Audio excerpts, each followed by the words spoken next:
Should people raise pets in apartments? I'm both a dog and cat lover, and I'm also good at raising them. Since I was young, I grew up with these animals, but it was in the countryside. When it comes to apartments, I agree that dog and cat ownership should be banned. First, apartments are not an ideal place to keep dogs and cats. Pets and humans' living spaces should always be clearly separated. You might think it is okay if you can confine your pets to a cage, but doing so also means curbing their natural instincts. It is cruel to them. I have seen people castrate their pets so that they would not go out seeking a mate or have babies. But what about enjoying nature and hanging out with their peers? These will be a casualty as well if you choose to keep your pets confined in apartments. To stay up to date with latest top stories, make sure to subscribe to this YouTube channel by clicking the button above this video. Secondly, an apartment block has many occupants, and the interests of the majority have to be safeguarded. Just because some people want pets does not mean apartments need to have separate lifts for people who don't want them. Pets are not always hygienic. It is part of their nature to urinate everywhere to mark their territory and to scratch surfaces. That will certainly bother a lot of people. And finally, humans' interests need to be placed above all, and the interest of a group should be of foremost importance. It is like singing karaoke. No one prevents you from singing at home,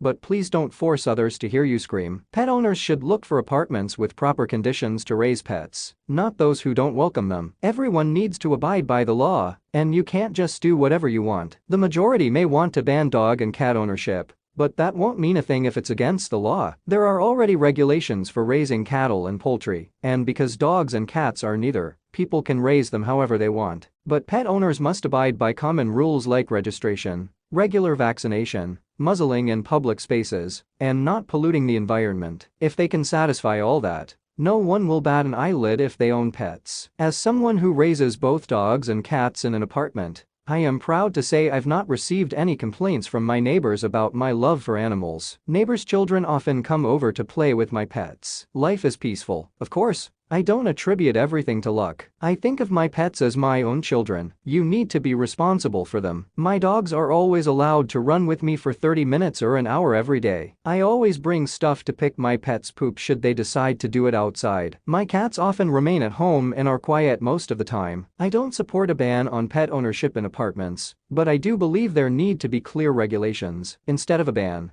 the community should be educated on how to be a responsible pet owner. Like a code of conduct of sorts. If all pet owners are civilized, people will probably not hate dogs and cats as much as they do now. Raising dogs and cats right will also help resolve the issue of feral, unvaccinated animals roaming in the community. Pet ownership should not be banned. I love pets as much as I love humans, and just because we cannot give a dog or a cat a home, we should not judge other people for giving them one.